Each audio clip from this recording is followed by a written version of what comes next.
বাবু তুই নাকি আর নিতে আসবি না আমাকে, এরা সবাই বলছে। আমি কিন্তু বিশ্বাস করিনি। তাই কখনো হয় বল? ছেলে কোনো দিন মাকে ছেড়ে থাকতে পারে? তুই আবার সেই ছোটোবেলা থেকেই খুব ভীতু।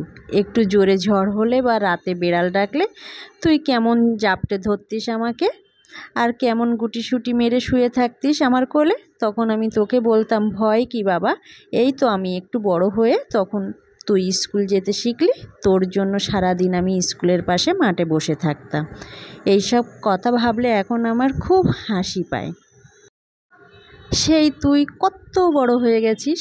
তোর মনে আছে যেদিন তুই চাকরি পাওয়ার খবরটা আমাকে দিয়েছিলি, আমার চোখে জল এসে গিয়েছিল। তাই দেখে তুই কেমন পাগলের মতো আমাকে জড়িয়ে ধরেছিলি। আমি বললাম, পাগল ছেলে আমার, মায়ের চোখের জল সবসময় দুঃখের হয় না রে। এ তো আমার সারা জীবনের কষ্টগুলো আজ খুশিতে আশীর্বাদ হয়ে ঝরে পড়ছে। আর যেদিন তোর বিয়ে হওয়ার কথা বলেছিলাম, তুই কেমন লজ্জায় লাল হয়ে গিয়েছিলি আর বলেছিলিস, না মা, আমি আমার এই ভালোবাসা তোমাকে ছাড়া কাউকে দিতে পারবো না। আমার পৃথিবীতে তুমি ছাড়া আর কেউ নেই বা কেউ থাকবে না। আমি বলেছিলাম, ভালোবাসা বিলিয়ে দিলে কমে না রে বাবা। আর তারপর তোর বিয়ে হলো, প্রাণ ভরে তোদেরকে আশীর্বাদ করলাম। এত বড় বাড়িতে আমিও একা থাকার একঘেয়েমি থেকে হাঁপ ছেড়ে বাঁচলাম বৌমাকে পেয়ে। তারপর দাদুভাই এলো আমার বন্ধু হয়ে, পুরো তোর মতো, ঠিক ছোটোবেলায় তুই যেমন ছিলিস। ওপরওয়ালা যেন সব খুশিগুলো আমাকে একসঙ্গে দিয়ে দিলেন। আজ 10 দিন তোদেরকে দেখিনি বাবা। হ্যাঁ রে, দাদুভাইকে সন্ধ্যাবেলায় কে কোলে নেয়? ভাইকে সবসময় গরম জামা কাপড় পরিয়ে রাখিস তো? আর তুই খাওয়ার পরে মৌরি জোয়ানের গুঁড়ো খাস তো? বৌমার কোমরের ব্যথাটা কমেছে একটু?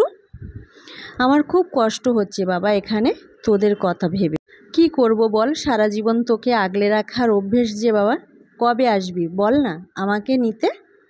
আমার মন টিকছে না এখানে। এখানে অনেক লোক আছে, কিন্তু আমার চোখ তো তোর পথ চেয়ে বাবা।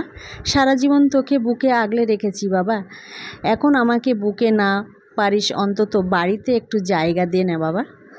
তোর এত বড় বাড়িতে কত জিনিস, সেখানে একটু বুড়িটার একটু ঠাঁই হবে না বাবা?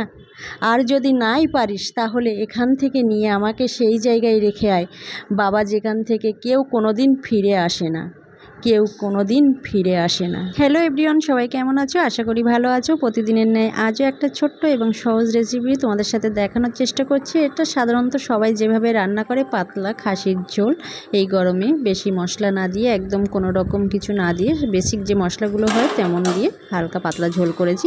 যদি রেসিপি এবং গল্প ভালো লাগে লাইক দিয়ে পাশে থাকবে। আর কে কোথা থেকে দেখছো অবশ্যই কমেন্টে জানিও। এতক্ষণ আমার সাথে থাকার জন্য অগ্রিম তোমাদের ধন্যবাদ।